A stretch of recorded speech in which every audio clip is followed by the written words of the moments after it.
Hey, we're back. Thank you for sticking with us. We've got Naveed on the line. Naveed, thank you for being on the show tonight. Well, thank you for having me. Well, you're welcome. Now, you don't know this, but we have this this thing called the Magic 8 Ball, and my dog Sunny has it in his mouth. And so what he wants you to do is ask him a question, and he's going to drop the ball, and then we're going to see what the answer is. Okay. Will I, through my comedy, will I be able to make changes in people's lives? Big question. Okay, the answer says without a doubt. Yay! Good boy, Sonny! Good boy, see, my dog's psychic. Yeah, I'm so happy to hear that answer. So, okay, Naveed started my classes about 3 years ago. Was that been about when you started? That's right. Okay, and when you first started, you were doing like jokey jokes.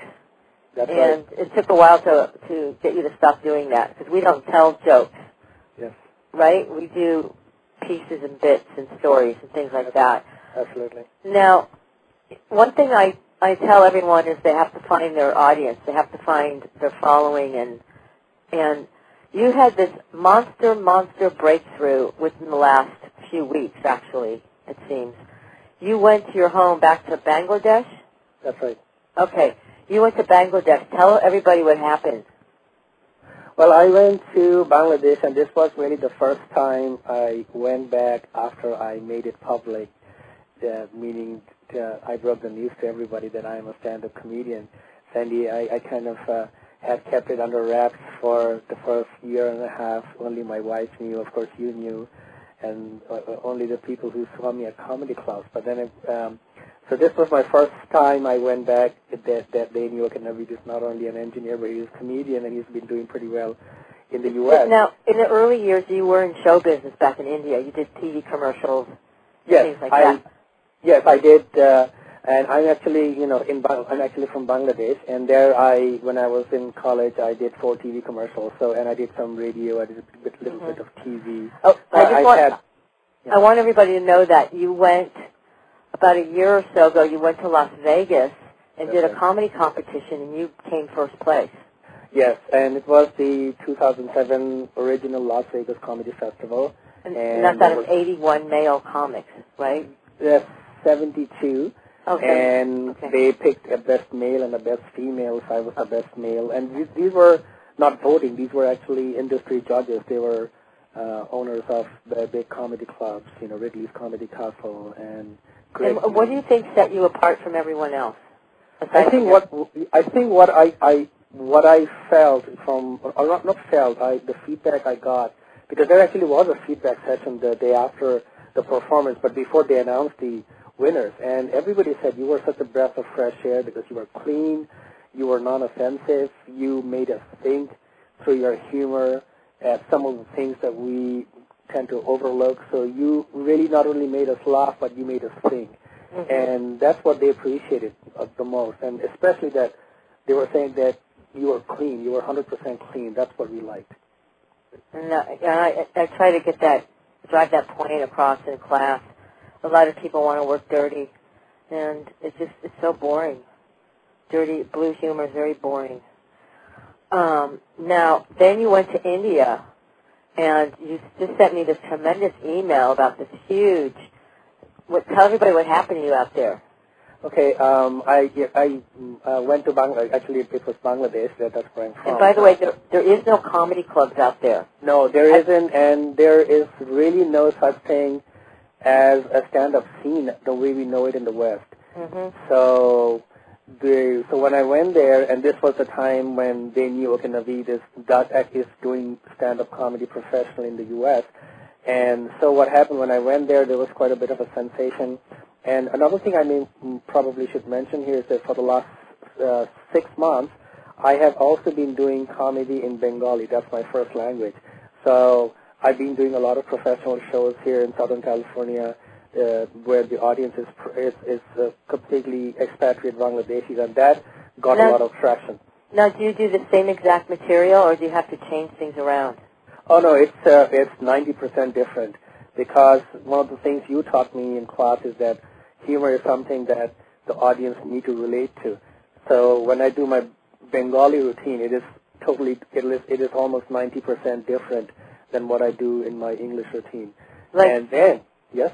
Oh, well, I'd like to hear an example of how you change it around.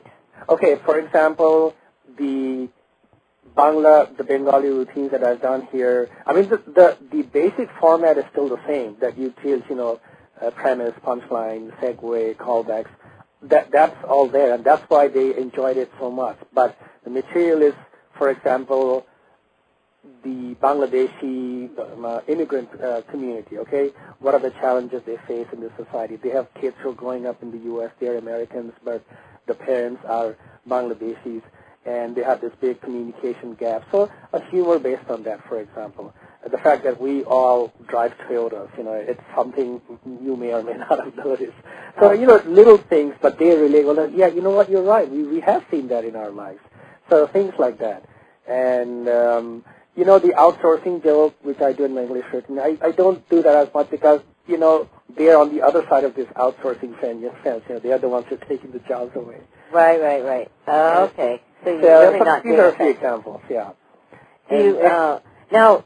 Now, you talked about maybe opening a comedy club in India. Yeah, actually it's Bangladesh. And in fact, that was one of the reasons I made this trip, to kind of do a showcase. So I did quite a few shows, live shows, and then I was on TV in 4 channels, and they're all, scrambling, saying, hey, we want to do some kind of a comedy-based show. And that's when I realized that the time is right, and there is no such thing as a comedy club. People have money, and the only thing they can do when they go out in the evening is go to a restaurant. It is a very conservative Muslim country. Now there's no comedians out there, so how are they going to keep it going? Well, that's the big challenge. There is one gentleman who's being, quote unquote, a comedian, but he's more skit type of a person, and he's more physical humor as opposed to cerebral humor.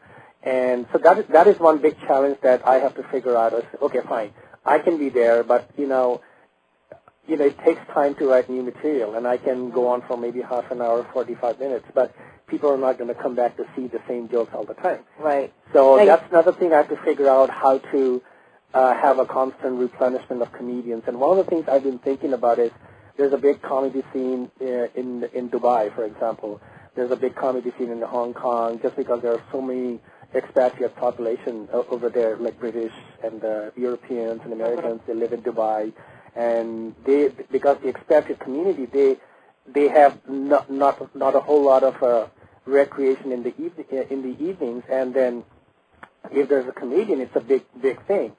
And so one of the things I've been thinking about is to talk to those people if they are rotating comedians, to see if I can bring those comedians in. Well, we have some of our comedians that were just in Dubai or Dubai, whatever, however you say it. Yeah. Dubai is a big scene. Absolutely. Right, we had them. Yeah, and and then you said the ex-president of India was in the audience watching you? Yes, that was a very funny incident, because the first ever live show that I did was actually on Christmas Day, and it was at the Dhaka Club, and Dhaka is the capital city, and that's a very, very prestigious club, and they were having their annual elections, and and that club is frequented by the most powerful people, businessmen, the top military brass and everybody. And so I was told to do a show there, and I was briefed specifically that do not make fun of the military, because in that part of the world you don't do that. And then they said you have to speckle in a little Bomb the Bay? Remember that joke you do? You go bomb the Bay? I'm sorry, what? That joke you do. Yes. When you make reference to bomb the Bay. Oh, yeah. That actually, tell people what that is, that joke. Oh, that joke is about Homeland Security, that, I'm a Muslim. I kind of make this joke that they're tapping my phones, and maybe they are tapping this conversation as we speak, who knows. But I call up my friend in Bombay, and I kind of speak in my own language, and the only word that they pick up is the word Bombay, and here's how I go. Bombay, and then Homeland Security goes, code red, there's a plot to bomb the Bay.